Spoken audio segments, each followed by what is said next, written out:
Hola hermanos, ¿cómo están? Bienvenidos a un nuevo video de Entre Discos. Yo soy José. El día de hoy, como lo prometí, vamos a hacer un especial por los 50 años de uno de los discos más maravillosos y más importantes, y ahora vamos a ver también por qué es de los más importantes de la historia de la música popular en español, de la historia del rock en español y por supuesto, más específicamente, de la historia del rock argentino. Me refiero al disco Vida, que cumple 50 años. Hay varias cosas que hablar sobre Vida, eh, porque es un disco realmente importante y es un disco además lleno de mitos, lleno de leyendas, lleno de equivocaciones, de errores, no en lo musical, pero sí en cuanto a la historia. Así que vamos a tratar de adentrarnos un poquito en eso. Vamos a empezar con la parte histórica. Sui Generis, por supuesto, es este dúo formado por Nito Mestre y Charly García. Ellos ya se conocían desde la secundaria. No vamos a entrar en la historia de Sui Generis porque podemos hacer otro video específico de eso. Vamos a centrarnos un poquito en la historia de Vida, cómo surge esta grabación. En el año 72, ¿ok?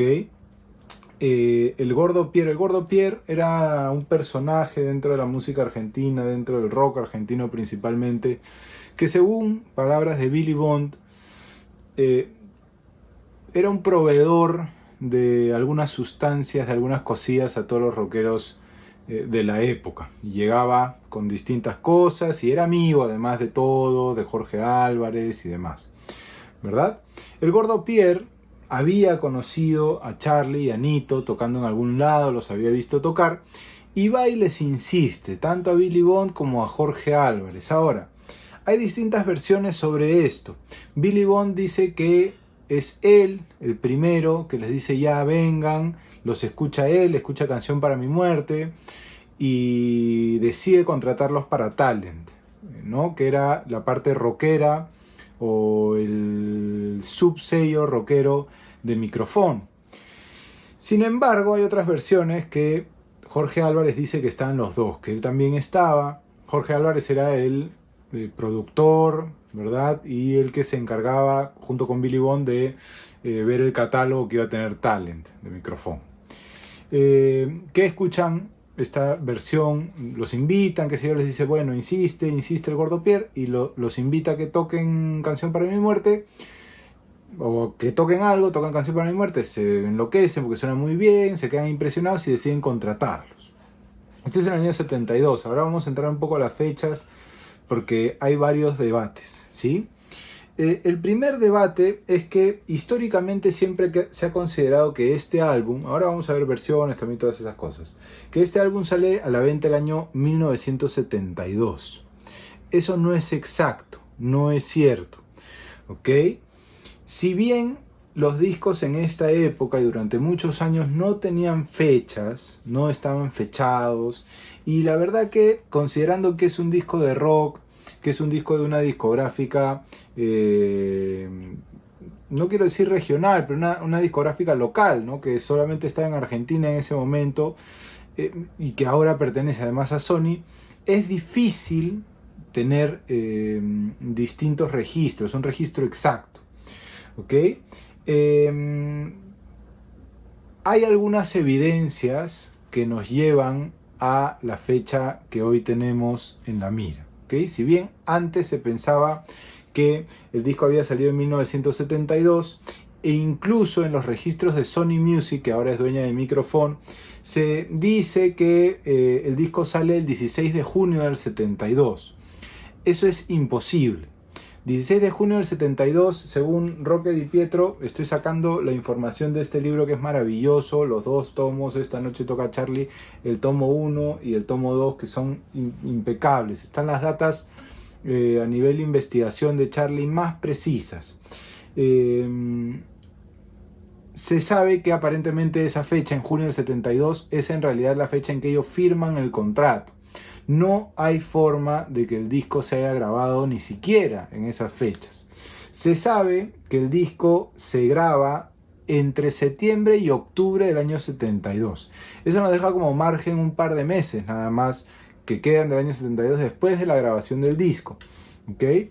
El disco lo graban ellos dos, no, eran solamente un dúo, pero también hay otros instrumentos, por supuesto.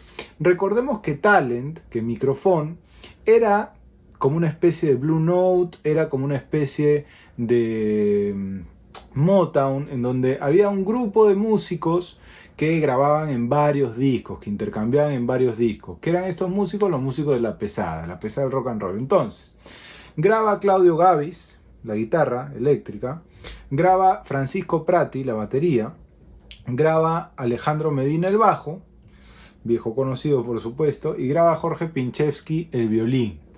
¿Okay? Ninguno de esos nombres aparecen en los créditos. De hecho, y esto es algo muy interesante, en los créditos tampoco aparece ninguno de los nombres de los dos, quiero decir, sale solamente Sui Generis. La única salvedad que tenemos aquí es que dice todos los temas pertenecen a Charly García, que vamos a ir a eso en un ratito, pero después no hay nombre de Nito Mestre, no se le menciona en ninguna parte del disco. Esta no es precisamente la primera edición, ahora voy a hablar sobre las ediciones y les voy a decir las diferencias. ¿Okay? Entonces, esa es la información que tenemos. En este libro, Roque Di Pietro cita al investigador Mario Antonelli. ¿Okay? Mario Antonelli revisa toda la evidencia disponible sobre el lanzamiento exacto de este disco, lo que nos podría llevar a saber cuándo es el lanzamiento exacto. Para él, llega a un punto medio en donde dice que es marzo aproximadamente del año 73, a inicio del año 73. ¿Cuál es la evidencia? Recortes de revistas, la revista Pelo, etcétera, etcétera. La película Rock hasta que se ponga el sol, la publicación, que sabemos que Canción para mi muerte se interpreta ahí, ¿verdad? Las fichas de grabación de algunos del estudio, de algunas de la información que queda todavía de Microphone por ahí, sobre todo evidencias radiales también. Una que me pareció muy interesante es que Lito Nebbia los invita. Yo recomiendo que busquen Lito Nebbia, creo que el programa se llama Melopea como su disco, Sui Generis, porque además interpretan, por ejemplo, el tema María, que no llega a estar en el disco, bueno, etcétera. Interpretan algunos otros temas, pero en ese programa que los invita, él menciona, ese programa es de abril del año 73, y él menciona que el disco ha sido grabado, y con grabado se refiere en realidad publicado, hace un par de meses, dice él. ¿Verdad? Si estamos en abril del 73, difícilmente el disco llegó a salir año 72. Toda la evidencia apunta que sale el año 73. Ahora, según Mario Antonelli, el disco sale en marzo del 73.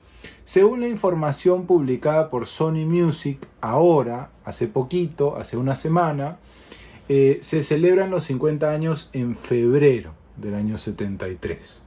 O sea, por lo menos ya llegamos a que el disco sale el año 73 y termina de destruir todos los mitos de que el disco saliera en el año 72. No, se graba el 72, es cierto, pero el disco sale el 73. Ni siquiera el single promocional, que es Canción para mi muerte, sale el año 72. No, sale también el año 73, por si acaso, para que sepamos. ¿Verdad?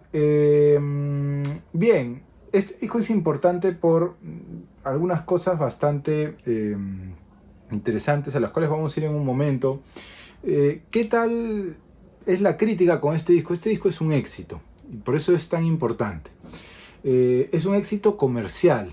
Según Billy Bond, en el especial que se hizo de Charly hace algún tiempo en Nat Geo, BIOS se llama el especial, si no lo han visto, revísenlo, está en Star Plus, y por ahí seguramente pueden descargarlo en algún lado, la verdad que no lo sé, pero está buenísimo, 2 partes, completo, bien documentado, etc. Billy Bond comenta que hasta antes de vida los discos de rock argentino vendían máximo 2000 copias. El más exitoso había sido La época de Almendra, Muchacha Ojos de Papel, había sido el tema más exitoso, pero más de 2000 copias, 2500 copias, 2800 copias quizás no llegaban a 3000, no se vendían. Sin embargo, Vida rompe todos esos esquemas porque es un éxito inmediato. Es un disco con el que la juventud conecta inmediatamente. Además, mucho ayuda, por supuesto, la promoción en Rock hasta que se ponga el sol, en el Festival Barrock, en donde interpretan Canción para mi muerte. ¿verdad? Y el disco llega a vender más o menos, según algunas informaciones, 200.000 copias. No tenemos cómo saberlo. Lo cierto es que, y aquí vamos a entrar en la parte de las ediciones en un ratito, se hacen muchas reimpresiones de este disco y por eso tenemos muchas versiones distintas.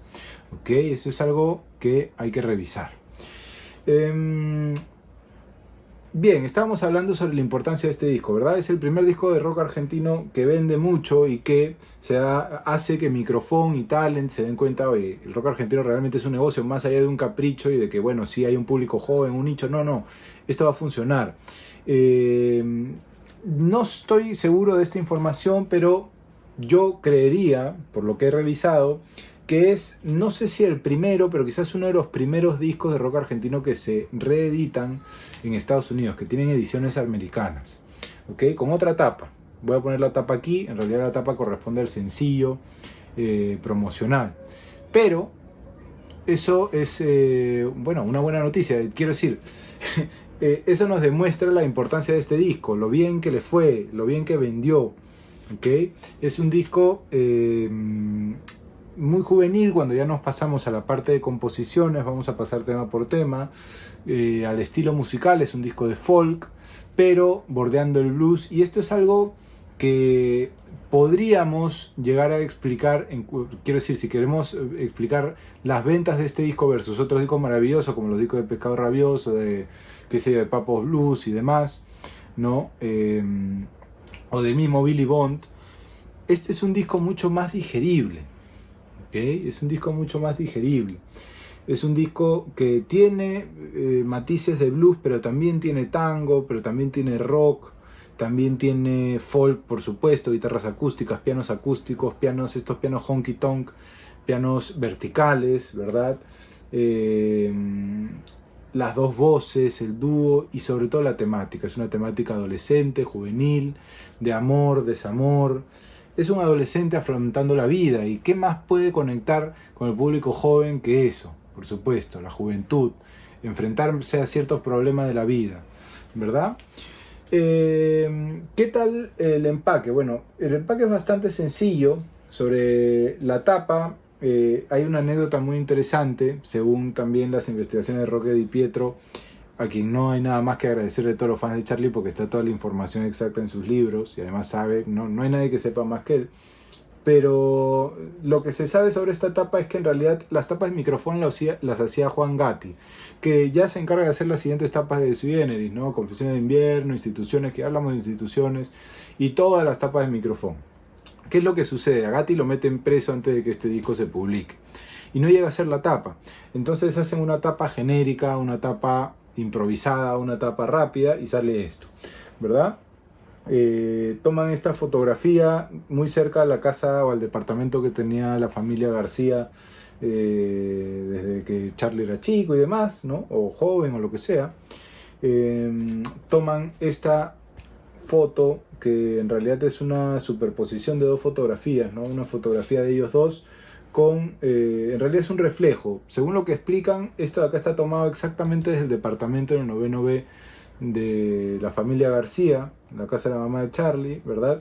Ellos se ven en el reflejo de la foto y se ven los departamentos o las casas en la parte trasera, y tenemos el gatefold maravilloso con esta fotografía de los dos mirándose, Charlie y Nito muy jóvenes, por supuesto, ¿no? Y básicamente eso es lo que es.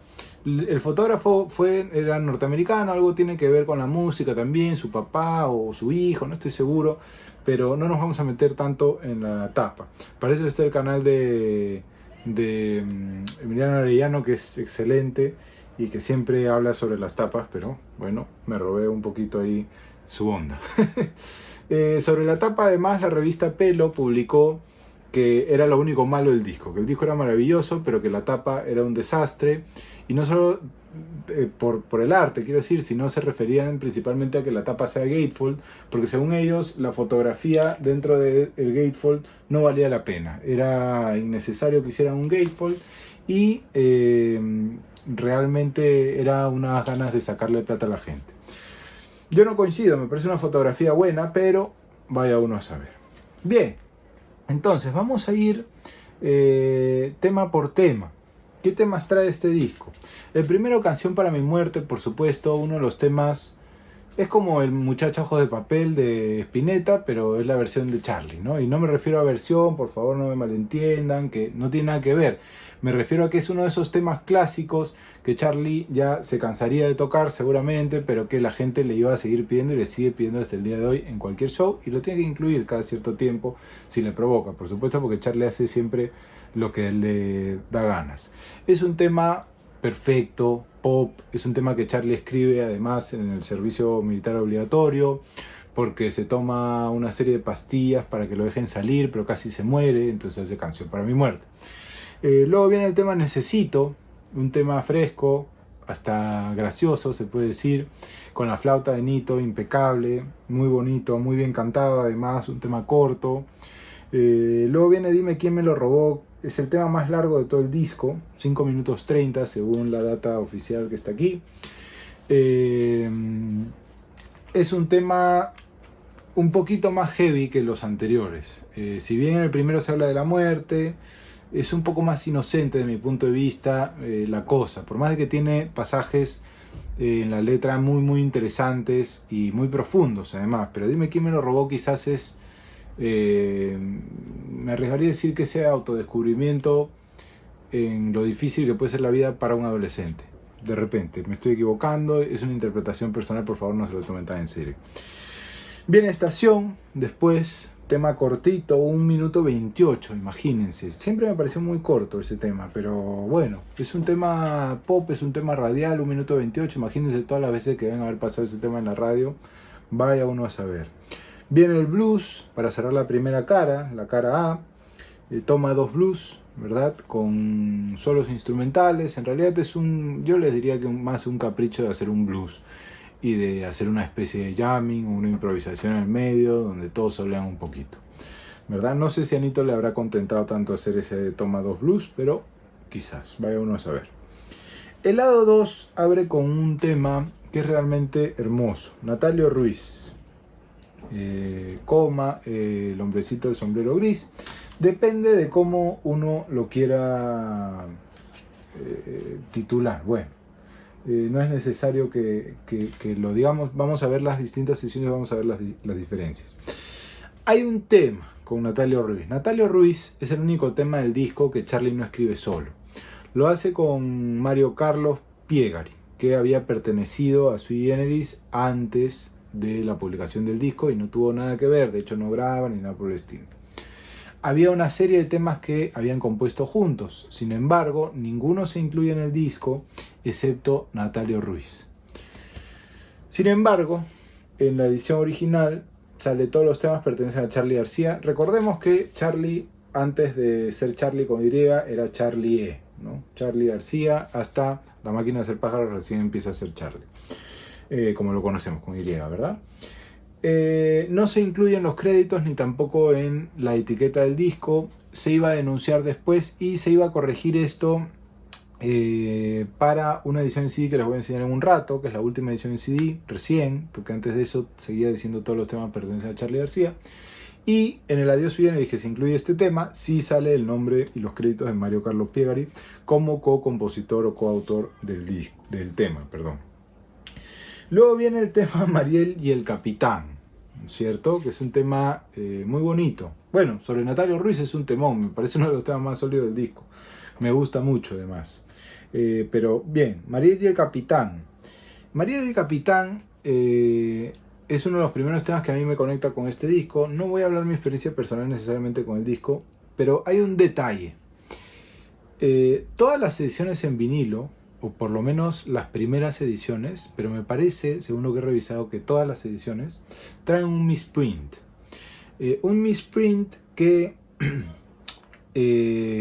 no solamente aparece atrás, sino también las etiquetas. Y las etiquetas se volvieron a hacer y se volvieron a hacer, ¿sí? Ahora, en la actualidad sabemos que el tema se llama Mariel y el Capitán, pero para muchas personas, y aparentemente a algunos les hacía sentido, ¿no? Quiero decir, cuando uno dice Mariel y el Capitán, sabemos que la historia trata sobre Mariel y el Capitán. Pero para algunas personas, el tema es Mariel y el Capital, con L al final. onda Karl Marx, ¿no? Mariel y el Capital. ¿Por qué se cambia esto? Nadie sabe. No he encontrado información al respecto, pero lo cierto es que todas las ediciones en vinilo salen con ese error. E incluso en la galleta, que ahora les voy a enseñar, no, se las voy a enseñar de una vez, sale también Mariel y el Capital. Vamos a ver, está por aquí. No sé si se llega a ver ahí. Esta edición no es la primerísima. Este es un repress, ya con el sello de Talent azul, porque la primera edición es esta de aquí que les voy a enseñar, con la galleta amarilla. Pero bueno, no nos vamos a meter en las ediciones, ahorita vamos a hablar sobre eso. Mariel el Capitán, ¿no? Luego se corrige. Amigo vuelve a casa pronto, uno de los temas más sólidos del disco también. Temón, ¿no? Muy pianístico también de Charlie, muy bonito. Quizás porque el tema del disco, después de Canción para mi muerte, o quizás con Canción para mi muerte, quizás porque es una de las canciones más especiales que todos debemos haber escuchado.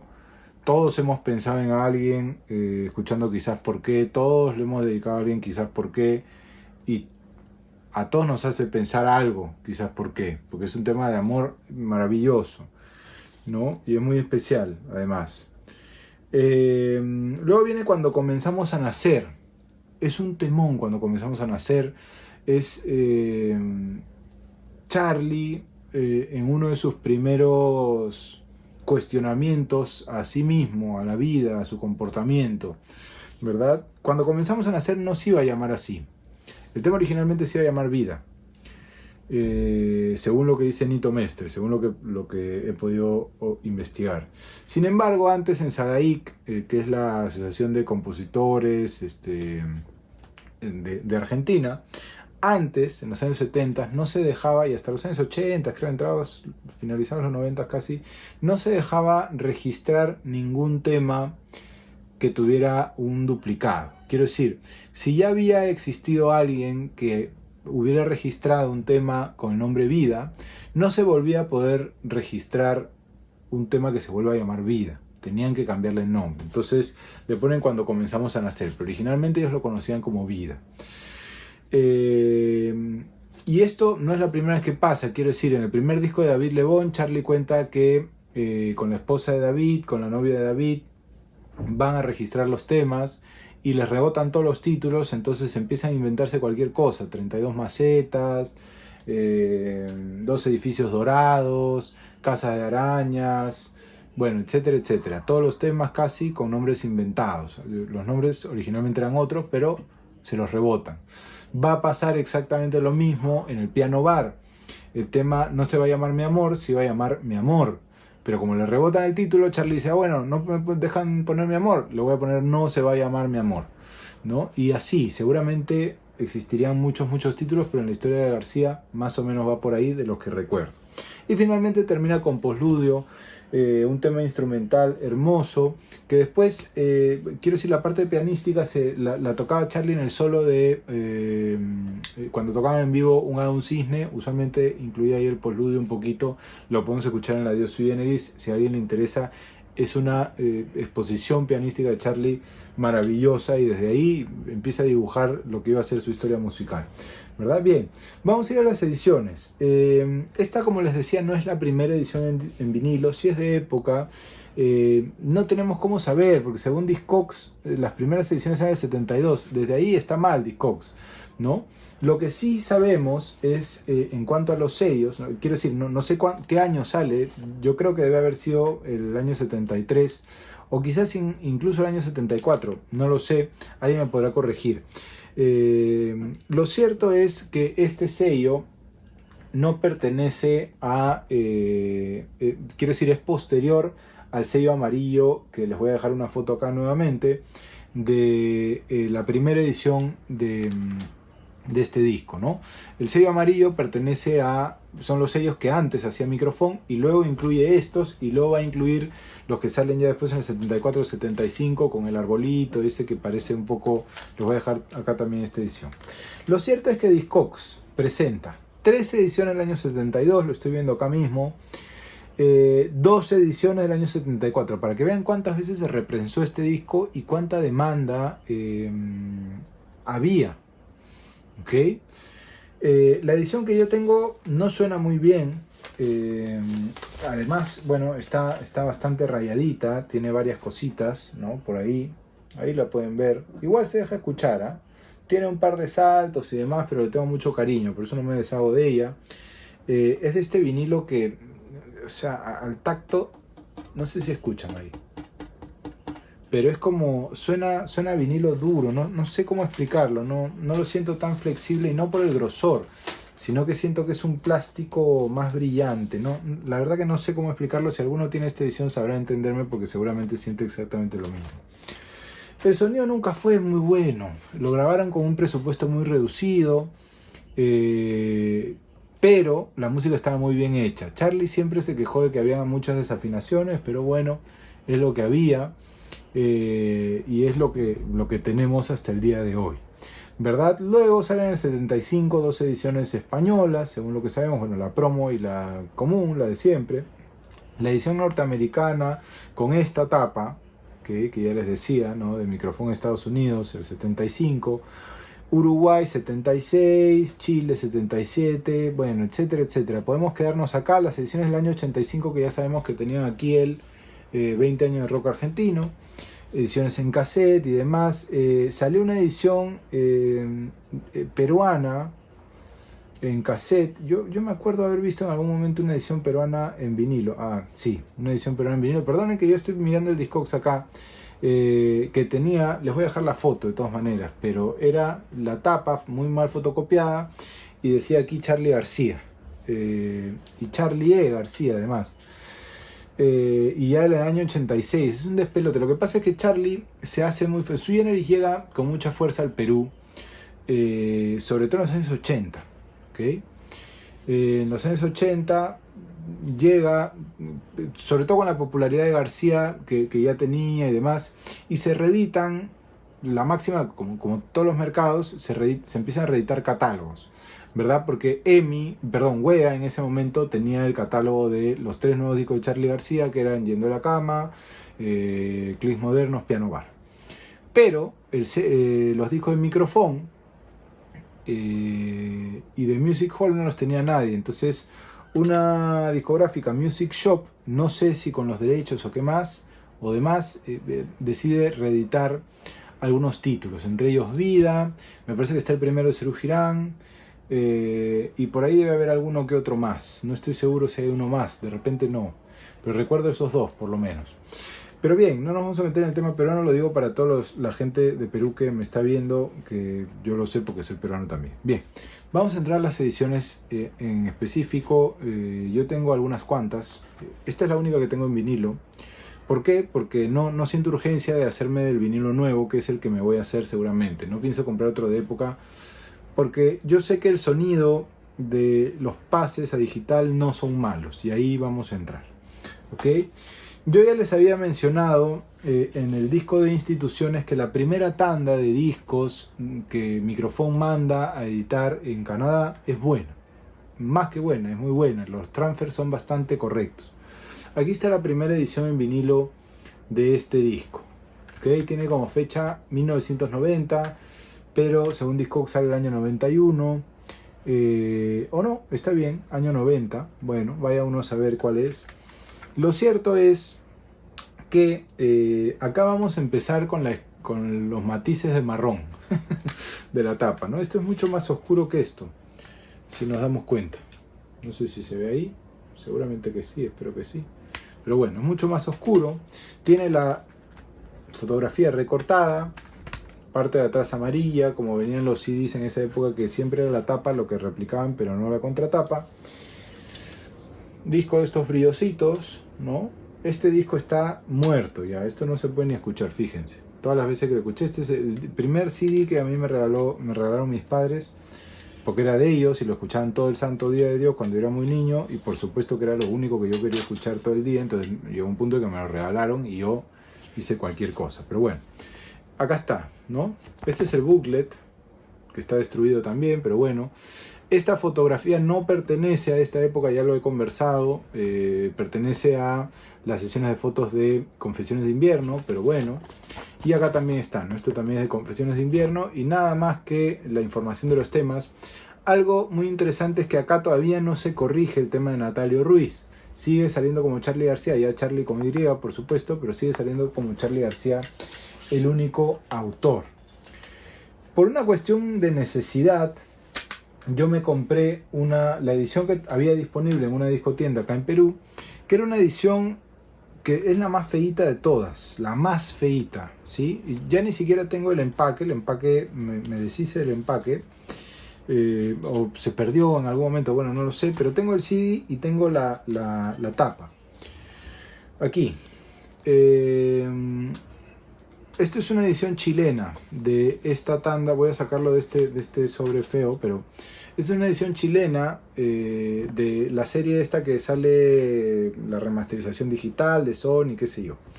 Una muy similar se vende en Argentina, ¿sí? Esta es la fotocopia de la fotocopia de la fotocopia. Fíjense, esto parece que lo hubiera hecho alguien que no tiene la más mínima idea de impresiones, ¿verdad? La tapa es una desdicha. Por cierto, olvidé decir que en cuanto a la tapa, se cambia la palabra vida por algún motivo a letras minúsculas. En la tapa original sale en mayúscula, ¿no? Vida, así. Por algún motivo se cambia eso. Sony decide cambiarlo. Bueno, micrófono en realidad, porque antes todavía no lo había comprado Sony. O sí, la verdad que no lo sé. Es muy fea la tapa, es una basura. Y la contratapa simula la que les enseñé hace un rato, pero con negro, y también es una fotocopia. Adentro, gran información, no hay nada. Y el CD es este. Negrito. Esta es una edición chilena, como les digo, solamente está impreso en Chile, ¿no? Hay una edición muy similar en Argentina, que es virtualmente lo mismo. Igual de fea.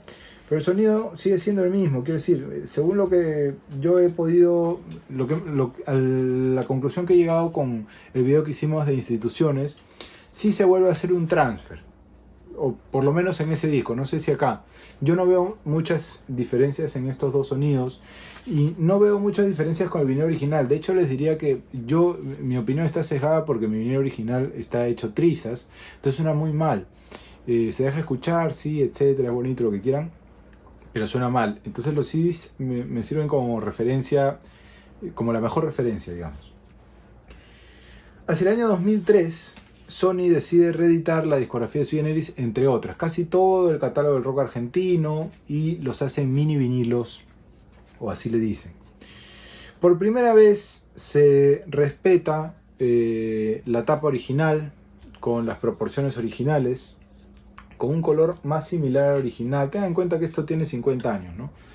Pero es un color mucho más, que se acerca un poquito más al original, ¿verdad? Vuelven a corregir esto de la tapa. Como les he dicho ya, las personas que hicieron esta tanda de mini vinilos lo hicieron todo bien. No sé si los transfers, pero por lo menos hicieron los discos muy bien. Con instituciones también lo habíamos visto, ¿verdad? La contratapa está aquí, ¿verdad? Algo que es muy interesante y que yo no les había comentado en la anterior, es que el misprint o el error de Mariel y el Capitán, en vez de Mariel y el Capital, se corrige en esta primera edición en CD. No sé cuándo se corrige antes, quizás en las versiones en cassette, quizás en alguna versión en vinilo, no lo sé. Pero lo cierto es que esto es tan preciso que vuelven a eso. Si ustedes observan ahí, dicen Mariel y el Capital otra vez. ¿Por qué? Porque la idea de Sony Music en esta tanda de discos del año 2003 es regresar a lo más original posible, y eso se agradece. Gracias a eso tenemos las ediciones en vinilo que tenemos hoy en día, no se olviden. ¿Ok? Aquí sigue diciendo todos los temas pertenecen a Charly García, que ya sabemos que es un error. Y el tema Natalio Ruiz se corrige y ponen Natalio Ruiz, el hombrecito del sombrero gris. Está acá, pero es una cosa idéntica al disco original, con la doble tapa Gatefold. Este está roto, tengo una anécdota muy bonita y que recuerdo con mucho amor sobre esto, pero bueno, no importa, no viene al caso. Doble tapa Gatefold, ¿ok? Y la última edición en CD, que es virtualmente la misma, solamente que con un marrón raro. Yo quiero decir que es un marrón raro, no sé. También se asemeja un poco, pero difiere bastante. Es un marrón un poquito más claro, no sé. Fíjense ahí. Ahí pueden ver los marrones, creo, espero. Bien, bueno. Básicamente es lo mismo, ¿no? Lo mismo, igualito al anterior, ¿ok? Ya con el logo de Sony Music enorme aquí. El gatefold así, en Digipack, ¿verdad? Esto es del año 2010, ¿sí? Y acá sí se corrige, perdón, el tema de la autoría. Aquí sí dice, autor de todos los temas, Charly García, salvo Natalio Ruiz, 3 puntos, Charly García y Mario Piegari. ¿Ok? O sea, se corrige acá. Ahora, el copyright. Y eso es algo que tenemos que revisar. ¿Por qué? Porque en este disco de aquí, en esta edición que para mí es la edición más bonita de CD, la más bonita, todas suenan virtualmente igual. A estos dos es lo mismo, es el mismo CD, todo lo mismo. Pero la más bonita es esta, la del 2003. El copyright sale año 96, que, como ya hemos visto, creo que es la última remasterización que hace Sony para estos, para los de la cosa esta roja. ¿Ok? Sin embargo, aquí ya no nos ponen año 96, sino que nos ponen el año de lanzamiento supuestamente, y aquí empiezan los errores que se van a jalar hasta para siempre. Ponen año 1972 por lo que les digo, por el contrato. ¿Okay? Incluso en las plataformas de streaming debe decir 1972, pero eso es un error. El disco sale el 73. Hay muchos que exigen. La vez pasada estaba en un foro de Charly, un grupo de Facebook de gente que sabe y gente que no, que todos son fans y todos son amantes de García. Pero había un señor que decía, yo tengo el vinilo original en la casa de mi hermano y no sé qué, cuando era joven, y el disco salió en 72. Y el disco dice 1972. No, mentira, no existe ninguna edición que diga 1972 de las ediciones originales, porque esas ediciones no tenían fecha. ¿Ok? El disco sale el año 73, ya está confirmado por ellos mismos, ya está confirmado por toda la evidencia. No hay mejor investigador y persona que conozca más el tema de García que Roque Di Pietro. Les recomiendo este libro, ya lo he recomendado varias veces, pero por eso lo cito. Cuando voy a las cosas exactas o más exactas, además de investigar en internet, que a veces me dicen, no, investigo en Wikipedia. No, leemos. ¿Ok? En Entre Discos hacemos lo posible por leer toda la bibliografía disponible o a la que podemos acceder. Felizmente de Charly tenemos bastante bibliografía. Entonces, el disco sale en el año 73 y es un disco importantísimo. Se han cumplido 50 años, o se están cumpliendo, o se cumplirán en marzo. No tenemos exactitud, pero según Sony Music y los implicados en la actualidad, el disco salió en febrero de 73. Se han cumplido 50 años, perdón, de esta maravilla, de este disco atemporal. Es un disco que parece mentira, pero los adolescentes de todas las generaciones del año 73 revisan y revisitan y hacen versiones, y en los campamentos se cantan las canciones, y yo creo que es un disco que ayuda a transitar una etapa difícil para cualquier ser humano, que es la adolescencia. Y por supuesto, para una persona adulta, para una persona que ya no es adolescente, que ya pasó toda esa etapa, es un disco que te lleva a ese momento y que te lleva quizás a abrazar ese mismo proceso que tuviste antes. Así que por eso es un disco tan importante. Musicalmente, por supuesto, la pluma de García está presente aquí desde el inicio. Las interpretaciones de Nito son magistrales. Son temas, como les digo, atemporales, que siguen en el imaginario de toda América Latina, de gran parte del mundo, de Hispanoamérica, etcétera, etcétera.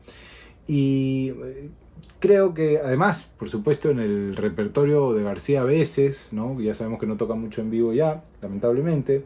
Y de Nito Mestre ni qué decir, ¿no? O sea, gran parte de su repertorio está aquí, en este disco. Pero bueno, es un disco que yo creo que es muy amigable y es muy querido por mucha gente, porque es un gran disco, porque está bien hecho, porque está hecho con mucho amor, con mucho cariño.